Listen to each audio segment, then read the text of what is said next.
ꯃꯇꯦꯛ ꯈꯔ ꯑꯃꯨꯛ ꯃꯥꯡꯉꯨꯕꯗꯒꯤ ꯅꯝꯕꯣꯜꯒꯤ ꯃꯐꯝ ꯑꯃꯗ ꯃꯍꯥꯛꯄꯨ ꯑꯩꯈꯣꯏꯅ ꯊꯦꯡꯅꯗꯨꯅ ꯑꯦꯗꯚꯣꯀꯦꯠ ꯑꯃꯒꯤ ꯃꯌꯨꯝꯗ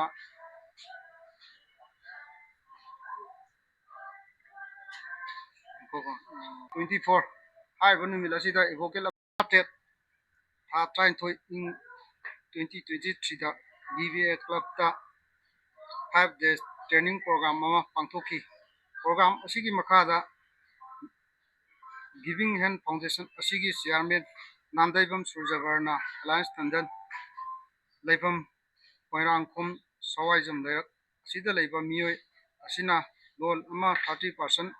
ꯁꯕꯁꯤꯗꯤ ꯄꯤꯒꯅꯤ ꯍꯥꯏꯗꯨꯅ ꯃꯤꯑꯣꯏ 18ꯇꯒꯤ ꯂꯨꯄꯥ ꯂꯥꯈ 15 ꯔꯣꯝ ꯈꯣꯝꯒꯠꯄꯤꯈ꯭ꯔꯦ꯫ ꯍꯥꯏꯔꯤꯕ ꯃꯤꯑꯣꯏ ꯑꯁꯤꯅ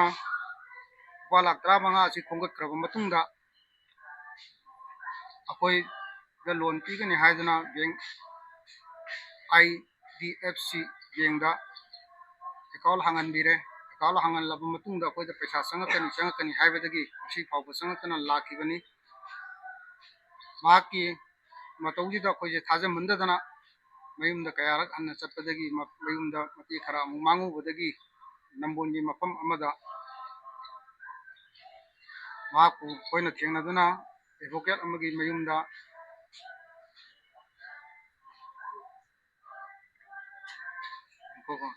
(24) ꯍꯥꯏꯔꯤꯕ ꯅꯨꯃꯤꯠ ꯑꯁꯤꯗ ꯑꯦꯗꯚꯣꯀꯦꯠ ꯑꯃꯒꯤ ꯌꯨꯝꯗ ꯑꯩꯈꯣꯏꯗ ꯂꯧꯁꯤꯟꯈ꯭ꯔꯤꯕ ꯁꯦꯟꯐꯝ ꯑꯁꯤ ꯍꯟꯗꯣꯛꯄ ꯍꯥꯏꯅ ꯌꯥꯅꯕꯒꯤ ꯈꯨꯌꯦꯛ ꯄꯤꯅꯗꯨꯅ ꯂꯥꯛꯈꯤ꯫ ꯂꯥꯛꯑꯕ ꯃꯇꯨꯡ ꯊꯥ ꯈꯔ ꯂꯩꯔꯒ ꯃꯍꯥꯛꯁꯤ ꯍꯧꯖꯤꯛ ꯊꯤꯕ ꯈꯪꯗꯅ ꯃꯥꯡꯈ꯭ꯔꯦ꯫ ꯍꯥꯏꯔꯤꯕ ꯃꯤꯑꯣꯏ ꯑꯁꯤ ꯐꯥꯒꯠꯄꯤꯕ ꯄꯨꯡꯈꯠꯄꯤꯕꯗ ꯃꯔꯤ ꯂꯩꯅꯕꯁꯤꯡꯅ ꯃꯇꯦꯡ ꯄꯥꯡꯕꯤꯌꯨ ꯍꯥꯏꯅ ꯄ꯭ꯔꯦꯁ ꯃꯦꯗꯤꯌꯥ ꯃꯇꯦꯡ ꯂꯧꯖꯗꯨꯅ ꯃꯤꯌꯥꯝꯒꯤ ꯃꯐꯝꯗ ꯍꯥꯏꯖꯔꯤ꯫